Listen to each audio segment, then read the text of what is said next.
The first thing you need to understand about Lieutenant Colonel Katya Phantom Volkov is that nobody expected her to survive her first combat mission, let alone become the most feared pilot in the 47th Fighter Wing. The second thing you need to understand is that on March 15th, 2019, she would prove every single one of her doubters catastrophically wrong in a way that would echo through military aviation history forever. The morning started like any other at Ramstein Air Base. Coffee brewing in the ready room, maintenance crews running final checks on F-35 Lightning IIs, and the usual pre-mission briefing that everyone assumed would be routine. What they didn't know was that 2,000 miles away, satellite intelligence had detected something that would change everything. 12 enemy aircraft had crossed into NATO airspace without authorization, moving in a formation that suggested something far more serious than a simple territorial probe. Colonel Marcus Bulldog Hayes stood at the front of the briefing room, his weathered face betraying none of the tension that had been building since the 400 intelligence report.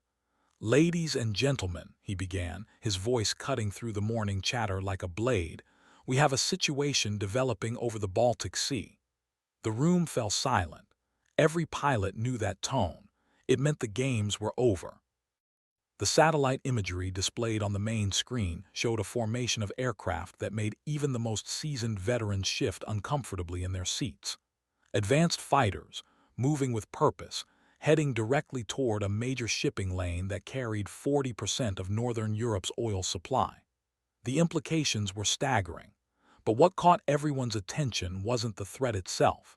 It was the pilot assignment list that appeared on the secondary screen. "Phantom, your lead on this one," Hayes announced, and the room erupted in barely contained murmurs. Katya Volkov sat in the back corner, her slight frame almost disappearing in the standard-issue flight suit that seemed 2 sizes too large. To most of the squadron, she was still the quiet woman who had transferred in 6 months ago with a service record that raised more questions than it answered. Born in Estonia to a Russian father and American mother, she had somehow earned her wings despite every institutional barrier imaginable. The whispers started immediately. "They're putting Phantom in charge. She's barely been here half a year. This is suicide." What they didn't know was that Katya had been waiting for this moment her entire career. What they couldn't see was the storm brewing behind her seemingly calm gray eyes, or the way her fingers unconsciously traced the small scar on her left hand, a reminder of lessons learned in places that didn't officially exist on any military map. As the briefing continued, with tactical assignments and rules of engagement being distributed, Katya remained motionless, absorbing every detail with the precision of someone who understood that in aerial combat, the difference between life and death often came down to milliseconds of reaction time and years of preparation that nobody else could see. The mission clock showed T-minus 45 minutes to takeoff. Outside, the morning sun cast long shadows across the tarmac, and 12 of the most advanced fighter aircraft ever built sat waiting, their engines cold but ready to unleash controlled thunder at a moment's notice. But the real story wasn't about the machines. It was about the woman who would soon prove that sometimes the most dangerous weapon is the one nobody sees coming. In the locker room, Katja methodically went through her pre-flight routine, each movement precise and deliberate. She pulled on her G-suit with the same care a surgeon might use when preparing for a complex operation, understanding that every strap, every connection, every piece of equipment could mean the difference between success and catastrophe. The nameplate on her locker read, "LT Call K VOLKOV," but the faded letters seemed to tell only part of a much larger story. Her helmet sat on the bench beside her, the distinctive Phantom skull painted on its side a stark contrast to the regulation gray. Most pilots decorated their gear with bravado, kill marks, squadron patches, motivational slogans. Katja's helmet bore only that single symbol, painted with steady hands during a deployment that officially never happened. The Phantom wasn't meant to intimidate enemies. It was a promise to the ghosts of those she couldn't save, a reminder of why precision mattered more than glory. Captain Derek Viper Rodriguez found her there, his usual cockiness subdued by the weight of the mission ahead. "You sure about this, Phantom?" he asked, using her call sign for perhaps the first time without a hint of sarcasm. 12 bogeys is a lot, even for someone with your experience." He paused on that last word, still not entirely sure what her experience actually entailed. Katja looked up, her gray eyes meeting his with a steadiness that made him take an involuntary step back. "Viper," she said quietly, "how many combat sorties have you flown?" The question hung in the air like smoke from a distant fire. 73, he replied, pride evident in his voice. "How many enemies have you engaged?" 14 confirmed, 3 probables. Katja nodded slowly, then stood and lifted her helmet. "I stopped counting at 300, she said, her voice carrying no boast, no challenge, just a simple statement of fact that hit Rodriguez like a physical blow. But who's counting? As she walked toward the flight line, Rodriguez remained frozen in place, his mind racing to process what he'd just heard. 300. The number seemed impossible, yet something in her voice, in the way she moved, in the absolute certainty with which she spoke, made it feel terrifyingly real. The F-35 Lightning II designated Phantom 01 waited on the tarmac like a sleeping predator, its angular stealth profile cutting an imposing silhouette against the morning sky. At 51 feet long with a wingspan of 35 feet, the aircraft represented the pinnacle of American military aviation technology, a $90 million fusion of advanced aerodynamics, cutting-edge avionics, and enough firepower to level a small city. Katja approached her aircraft with the reverence of someone who understood that she wasn't just climbing into a machine, but forming a partnership with 43,000 pounds of precision-engineered death. Her pre-flight inspection was thorough and methodical, each check performed with the kind of attention to detail that separated professional pilots from corpses. She ran her hand along the aircraft's skin, feeling for any imperfection that might compromise its stealth characteristics, her touch as gentle as a mother checking a sleeping child for fever. The crew chief, Master Sergeant Janet Wrench Thompson, watched with professional appreciation as Katja completed her walk-around. "She's ready for war, Colonel," Thompson announced, handing over the aircraft logbook. "Fresh maintenance, full fuel load, and a complete weapons package. 25mm GAU-22, a cannon with 182 rounds, 4 AIM-120C AMRAAM missiles, and 2 AIM-9X Sidewinders." "Thank you, Master Sergeant," Katja replied, scanning the logbook with the same intensity she'd shown during the tactical briefing. Every entry told a story: routine maintenance, component replacements, system upgrades. This particular aircraft had 847 flight hours and had never experienced a major malfunction. More importantly, it had never lost a pilot. As she climbed the ladder to the cockpit, Katja felt the familiar weight of responsibility settling on her shoulders. 11 other pilots would be following her into combat today, trusting her judgment, her experience, her ability to bring them all home alive. The thought didn't intimidate her. It focused her mind like a lens concentrating sunlight into fire. The cockpit of the F-35 was a symphony of advanced technology, dominated by a single 20-inch touchscreen display that could show everything from flight parameters to threat warnings to targeting information.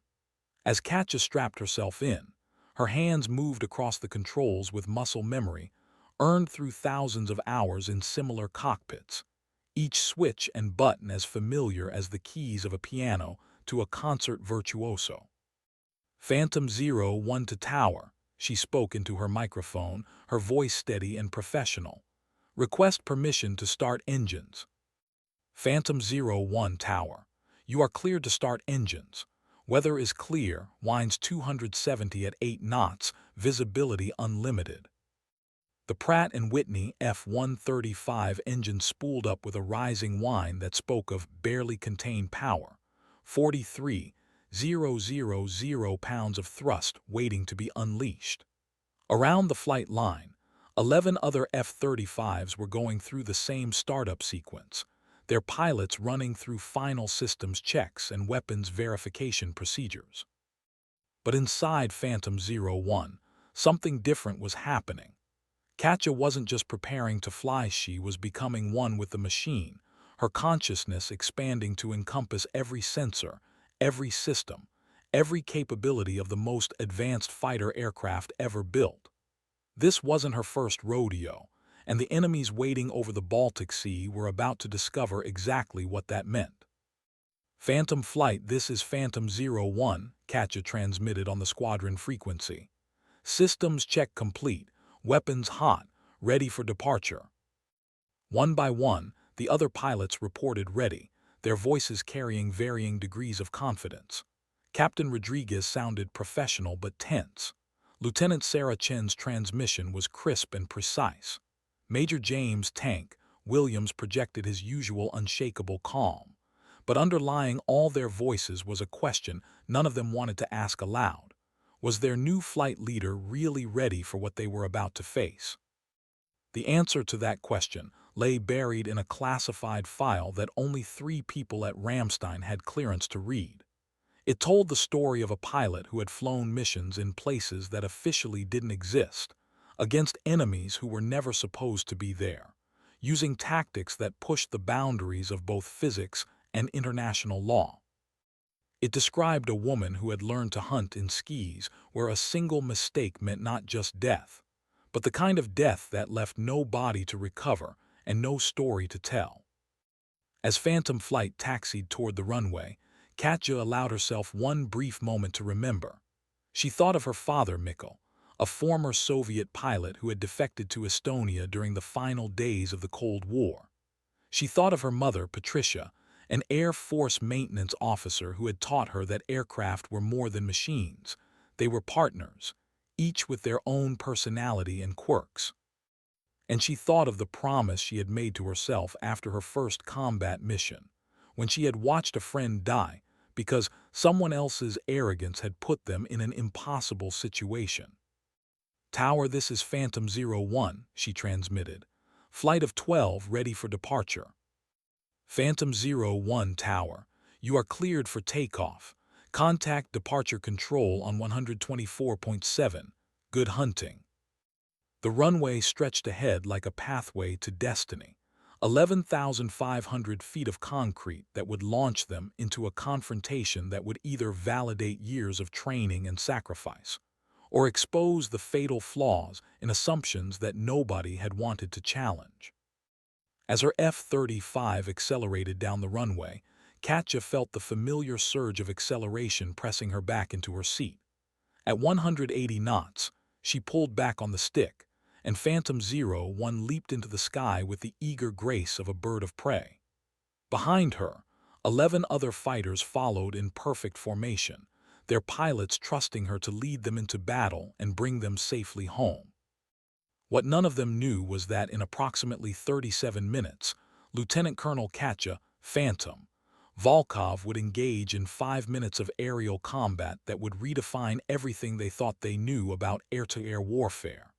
But that story was still being written in the sky above them, and the first chapter was just beginning. The flight to the engagement zone took exactly 23 minutes, during which Phantom Flight maintained strict radio silence while flying at 25,000 feet through crystalline morning air. Below them, the European countryside rolled past like a patchwork quilt of green fields and ancient forests, peaceful and serene, a stark contrast to the tension building in 12 cockpits high above. Katja used the time to study the tactical situation developing on her multifunction display. Intelligence updates from AWACS painted a picture that grew more concerning with each data refresh. The enemy formation had split into 3 groups of 4 aircraft each, adopting a spread that suggested sophisticated tactical planning rather than a simple probing mission. More troubling, their electronic signatures indicated advanced radar systems that could potentially detect F-35s at ranges much closer than anyone wanted to contemplate. "Phantom 01, this is Magic Eye," came the voice of the AWACS controller, his transmission encrypted and crystal clear through her headset. Bogies bearing 45, range 120 miles, altitude 28,000 feet, speed 450 knots and climbing. Designate Group Alpha, Bravo, and Charlie. Your Vector 30 for intercept. Magic Eye, Phantom 01. Copy Bogies 45 at 120, turning 30. Katja's response was clipped and professional, but her mind was already processing dozens of variables: wind speed, fuel consumption, weapons engagement envelopes, escape routes, and the capabilities of the 11 pilots following in her wake. Lieutenant Chen, flying as Phantom 03, felt her heart rate increase as the reality of their situation became clear. This was her first potential combat mission, and the textbook scenarios she had trained for suddenly seemed inadequate compared to the complexity unfolding on her radar screen. She watched Phantom 01's aircraft ahead and slightly to her left, noting how smoothly it cut through the air, how perfectly it maintained formation position despite the constant micro-adjustments required by turbulence and wind shear. Phantom flight, check switches, Katja transmitted, using the standard call for weapons systems verification. Around her, 11 pilots verified that their missiles were armed, their cannons loaded, their electronic warfare systems active and ready.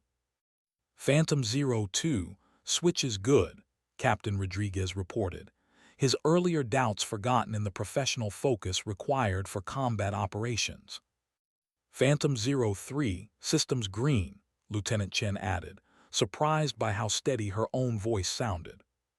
One by one, the rest of the flight reported ready, their individual call signs: Viper, Lightning, Tank, Ghost, Reaper, Phoenix, Hawk, Thunder, Blade, and Storm, creating a roll call of pilots who had trained their entire careers for this moment, but had never faced anything quite like what was waiting ahead. Major Williams, flying as Phantom 08 with the call sign tank, studied his flight leader through his cockpit canopy.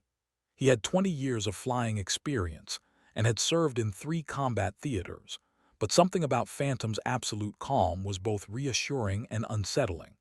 Most pilots showed some sign of pre-combat tension, subtle changes in formation keeping, minor variations in radio discipline, unconscious physical tells that experienced aviators learned to recognize.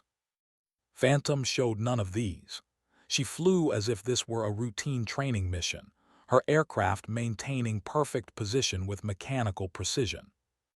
Magic Eye, Phantom 01, Katja transmitted. Request picture update and row confirmation.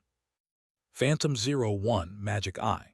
Picture shows 12 bandits in 3 groups, Group Alpha at 90 degrees 95 miles, Group Bravo at 75 degrees 87 miles, Group Charlie at 45 degrees 92 miles, all groups climbing through 30,000 feet. Row is weapons tight until hostile intent is declared. You are cleared to investigate and identify. The rules of engagement were clear but restrictive. They couldn't fire unless fired upon or unless the enemy demonstrated clear hostile intent. In the world of modern air combat, where engagements were often decided in seconds, such restrictions could prove fatal. But Katja had operated under similar constraints before, in places where political considerations mattered more than pilot survival, and she had learned to work within the system while preparing for the moment when the system failed. Copy Magic Eye, weapons tight, investigate and identify. Her acknowledgement was professional, but privately she was calculating engagement angles and escape routes, preparing for the possibility that investigation might quickly turn to combat. At 80 miles range, the enemy formation became visible on her radar, 12 distinct contacts moving in coordinated patterns that spoke of professional military training and advanced aircraft. Their electronic signatures were clearer now, revealing radar systems that she recognized from intelligence briefings, advanced Russian export models that had been showing up in unexpected places around the world. Phantom flight, this is lead, Katja transmitted. Bogies now visible on scope. Maintain formation and prepare for visual identification pass. Remember your row, weapons tight until I say otherwise. As they closed the distance, the morning sun climbed higher, casting long shadows across the Baltic Sea below. In a few minutes, those shadows would hide the debris of aerial combat, but for now they stretched peacefully across the water like fingers of light reaching toward a horizon that held both promise and threat in equal measure. At 60 miles, the situation changed dramatically. The enemy formation suddenly accelerated and began climbing aggressively, their radar emissions shifting from search mode to something that looked suspiciously like target illumination. In the world of air-to-air combat, such a change was often the last thing a pilot saw before incoming missiles turned their aircraft into falling debris. "Magic Eye, Phantom 01, Katja transmitted, her voice still calm but with an edge that made every pilot in her formation check their weapons systems. "Bandits have gone active, repeat, bandits have gone active. Request permission to engage. Phantom 01, Magic Eye, stand by." Those two words, stand by, were potentially a death sentence in aerial combat. They meant that somewhere in a secure communications center, people who had never felt the G-forces of combat maneuvering were consulting rulebooks, while pilots faced enemies who had no such restrictions. But Katja had been in this situation before, and she knew that sometimes survival required acting on military judgment rather than political authorization. Her finger moved to the missile select switch, not quite activating it, but ready to do so the instant the situation changed from investigation to combat. "Phantom flight, be advised," she transmitted to her squadron. "Maintain formation but be ready for immediate defensive maneuvers on my command. If anyone sees missile launch indication, call it out immediately and execute defensive actions." Lieutenant Chen felt sweat forming inside her flight gloves despite the cockpit's climate control. The enemy aircraft were clearly visible on her radar now, distinct contacts that represented real aircraft with real pilots who might be preparing to kill her and her squadron mates. This was no longer training, no longer theory, no longer simulation. This was the moment that would define her career, her life, and possibly her death. Ahead of her, Phantom 01 continued its steady approach, maintaining course and speed with the confidence of a pilot who had faced such moments before and survived. What Lieutenant Chen couldn't know was that, inside that cockpit, Lieutenant Colonel Katja Volkov was making calculations that would soon turn 12 enemy aircraft into a debris field, and 11 worried American pilots into true believers in the legend of the Phantom. The first sign of trouble came at 40 miles, when Group Alpha suddenly split formation and began a high-speed intercept course directly toward Phantom flight. Their radar signatures shifted again, this time to the unmistakable pattern of target tracking and missile guidance systems coming online. "Magic Eye, Phantom 01, Katja transmitted, her voice now carrying the authority of someone who had seen this movie before and knew exactly how it ended. "Bandits are demonstrating hostile intent. Request immediate clearance to engage." Phantom 01, Magic Eye, cleared to engage, repeat, cleared to engage. All flights weapons free. The words every pilot had been waiting for crackled through their headsets, but before anyone else could react, Katja was already moving. Her aircraft suddenly broke formation in a climbing spiral that seemed to defy physics, her F-35 transitioning from peaceful patrol configuration to combat mode with the fluid grace of a predator finally released to hunt. "Phantom flight, this is lead," she transmitted, her voice now carrying a different quality, harder, colder, absolutely certain. "Execute combat spread formation. Phantom 02 and 3 take Group Bravo. Phantom 04 through 7, Group Charlie is yours. Phantom 08 through 12, maintain high cover and watch for leakers." The transformation was immediate and stunning. 11 pilots who had been following in loose formation suddenly spread across 30 miles of sky, each aircraft seeking optimal positioning for the engagement to come. But everyone's attention remained fixed on Phantom Zero One, which was climbing directly toward Group Alpha in what appeared to be a suicidal head-on approach. Captain Rodriguez, following his assigned vector toward Group Bravo, couldn't help but watch as his flight leader's aircraft accelerated to combat speed. "Phantom Zero One, Viper," he transmitted. "You've got 4 bandits coming head-on. Recommend you wait for support." Katja's response was calm, almost conversational. "Viper, Phantom Zero One, I appreciate the concern, but I've got this. Focus on your assigned targets." What happened next would be analyzed and debated in military aviation circles for decades. At 20 miles range, with 4 enemy fighters converging on her position at a combined closing speed of over 1,000 miles per hour, Lieutenant Colonel Katja Volkov did something that violated every principle of modern aerial combat doctrine. She flew straight at them. Her F-35 maintained course and speed, showing no indication of defensive maneuvering, no attempt to gain advantageous positioning, no sign that she was even concerned about the overwhelming numerical disadvantage she faced. To the enemy pilots, she must have appeared to be either suicidal or incompetent, a lone aircraft flying directly into their guns with no apparent tactical plan. They were wrong on both counts. At 12 miles, Katja's first AIM-120C AMRAAM missile left its rail with a puff of smoke and a flash of rocket motor ignition. The missile accelerated to Mach 4 in seconds, its active radar seeker acquiring the lead enemy aircraft and guiding toward impact with the relentless precision of digital death. But she wasn't done.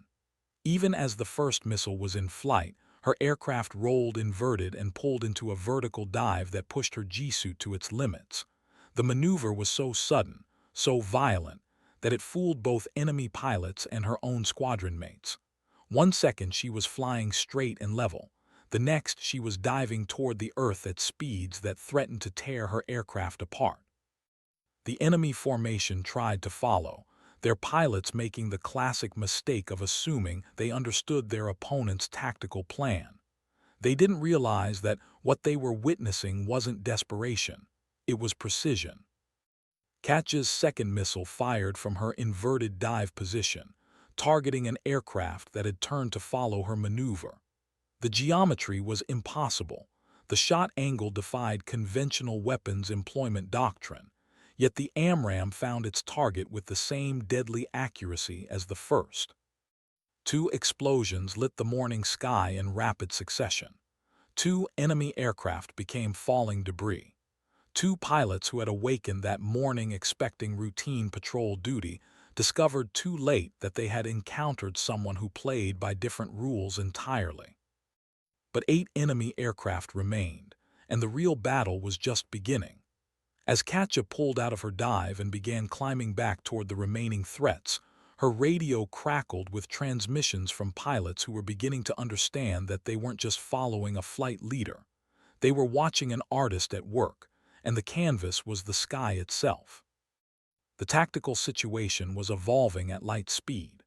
Group Bravo had engaged Captain Rodriguez and Lieutenant Chen, their missiles filling the air with smoke trails and electronic death. Group Charlie was maneuvering to engage Major Williams' element, while the 2 surviving members of Group Alpha were trying to reposition for revenge against the pilot who had just destroyed half their formation in less than 30 seconds. "All flights, this is Phantom Zero One," Katja transmitted while pulling a 7G climbing turn that would have rendered most pilots unconscious. "Bandits are breaking discipline. Expect defensive maneuvering and close-range engagements. Watch your backgrounds and maintain situational awareness." Her aircraft crested at 35,000 feet, the curvature of the Earth visible through her canopy, the Baltic Sea spreading below like a sheet of hammered silver.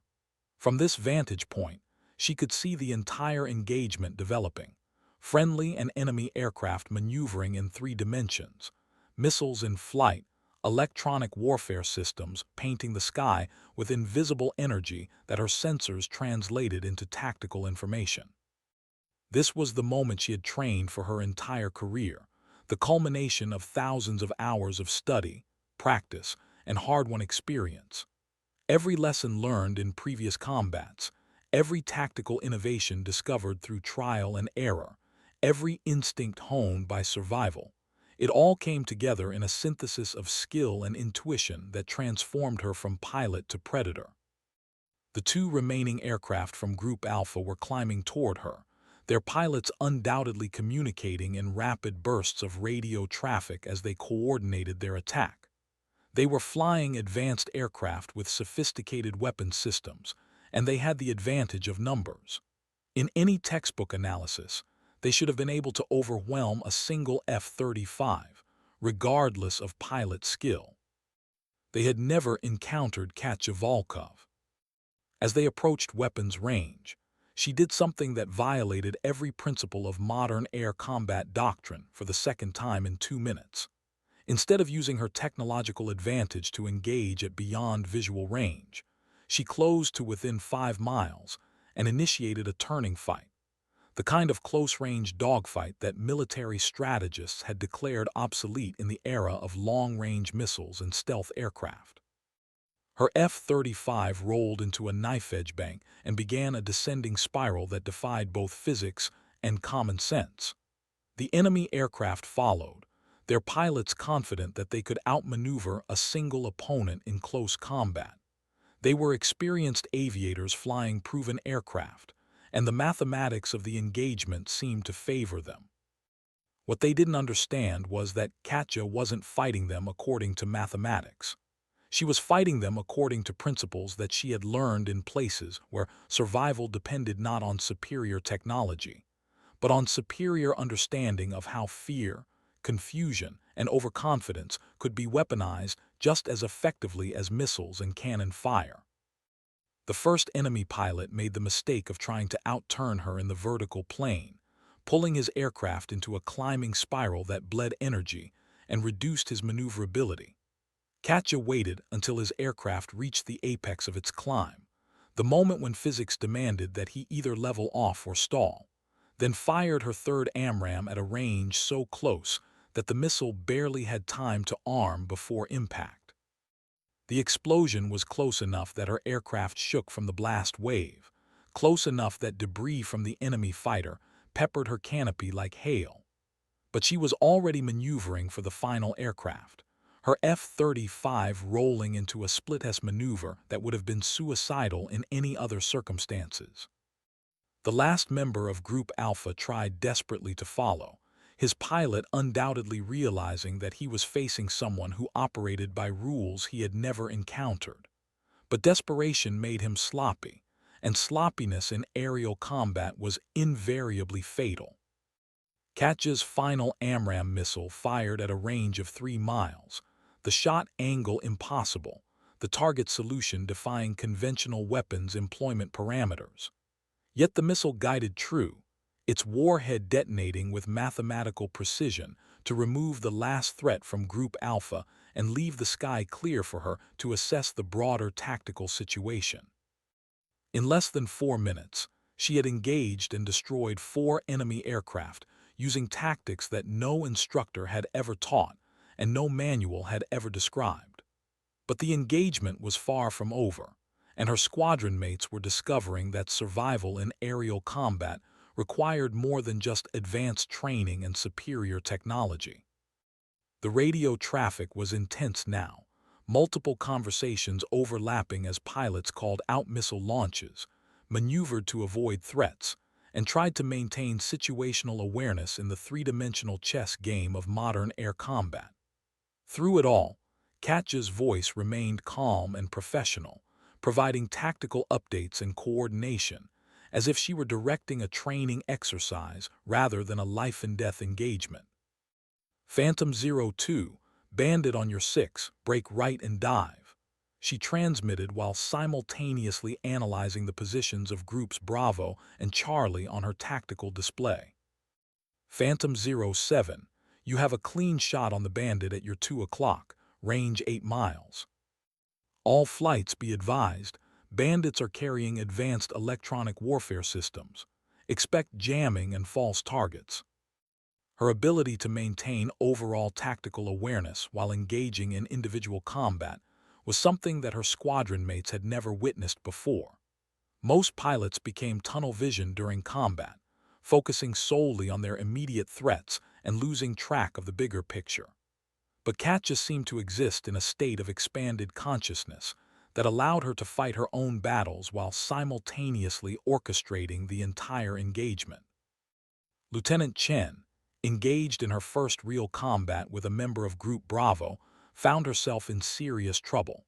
Her opponent was skilled and aggressive, forcing her into defensive maneuvers that were rapidly consuming her fuel and her options. She was seconds away from taking a missile hit when Phantom 01 appeared beside her, as if materializing from thin air. "Lightning, this is lead. Break left and climb. I've got your bandit." The enemy aircraft that had been about to kill Lieutenant Chen suddenly found itself facing a completely different tactical situation. Katja's F-35 had approached from an angle that should have been impossible given the distances and timelines involved. Yet there it was, perfectly positioned for a close-range cannon engagement. The GAU-22A cannon opened fire with its distinctive buzzsaw sound, 25 high-explosive rounds stitching across the enemy fighter's fuselage with devastating precision. The aircraft didn't explode so much as disintegrate, its structure failing under the impact of cannon shells designed to destroy armored ground targets. "Lightning, bandit destroyed," Katja transmitted calmly. "Resume your vector and watch for leakers." Lieutenant Chen was shaking as she struggled to process what had just happened. One moment she had been seconds from death, the next her flight leader had appeared like an avenging angel and eliminated the threat with surgical precision. The transition from mortal terror to safety had happened so quickly that her mind was still catching up with the reality of her survival. But there was no time for reflection. The engagement was still developing, and Groups Bravo and Charlie were far from defeated. As Katja climbed back to altitude to assess the tactical situation, she could see that the battle was entering its final phase. Several enemy aircraft had been destroyed by her squadron mates, but multiple threats remained, and ammunition was running low across the formation. This was the moment that would define the engagement, not the spectacular kills she had scored against Group Alpha, but her ability to coordinate the final destruction of a determined enemy while ensuring that all her pilots survived to return home. The next 60 seconds would determine whether this mission would be remembered as a spectacular victory or a costly lesson in the dangers of overconfidence. And somewhere in the back of her mind, Katja was already calculating the moves that would bring all 12 enemy aircraft down while keeping 11 American pilots alive. The tactical situation at minute 4 was simultaneously chaotic and crystalline. Groups Bravo and Charlie had merged into a single engagement zone, with 8 enemy aircraft and 8 American fighters maneuvering in a three-dimensional battle that stretched across 40 miles of sky.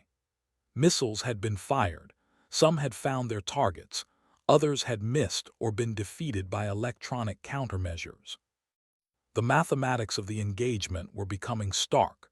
Ammunition was finite, fuel was decreasing, and every second of delay favored the enemy's numerical advantage.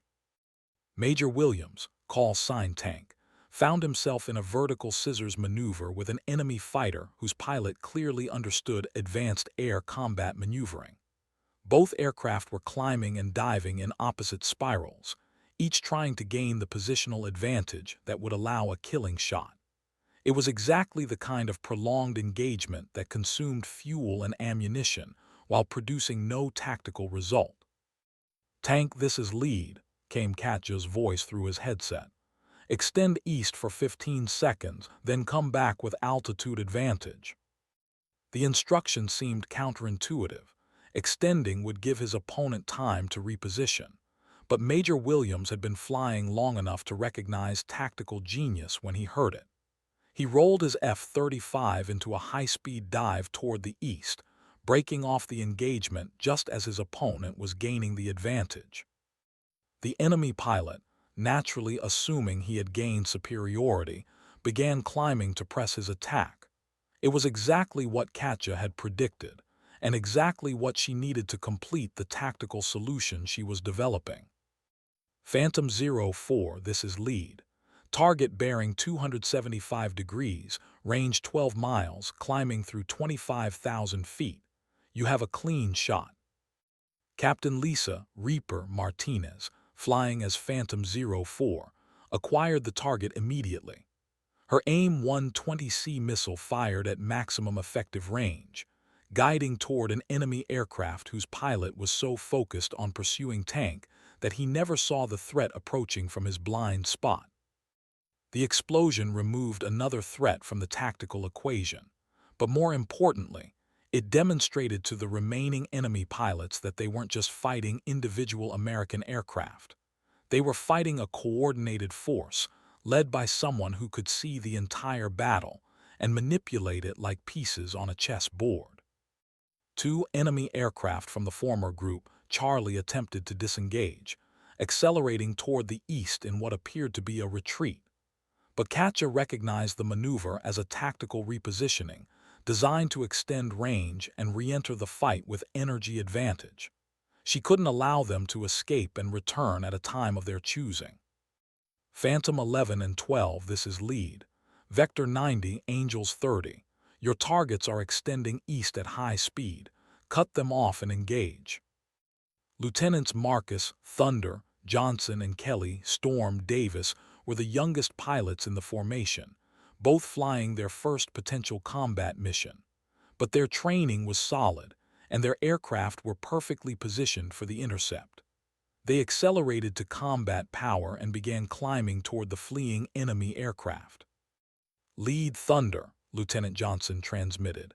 Contact bogies bearing 85, range 20 miles. We're in pursuit. Thunder Lead. You are cleared to engage. Don't let them extend beyond 50 miles or they'll have time to regroup. What followed was a high-speed chase at altitudes approaching 40,000 feet, with 4 aircraft pushed to their performance limits as Predators pursued prey across the morning sky. The 2 American pilots had youth and superior technology on their side. The enemy pilots had experience and the desperation of men who knew they were running out of options. At 35 miles from the main engagement, Lieutenant Davis achieved missile lock and fired her first combat shot, an AIM-120C that streaked toward the trailing enemy aircraft at Mach 4. The missile impact was clean and devastating, removing one threat and causing the final enemy aircraft to abandon his escape attempt and turn to fight. The resulting engagement was brief but intense. The enemy pilot was skilled and desperate, his aircraft maneuvering with the violent precision of someone who knew this was his final battle. But he was facing 2 American pilots with full weapons loads and superior aircraft, and the mathematics of the engagement were inexorably against.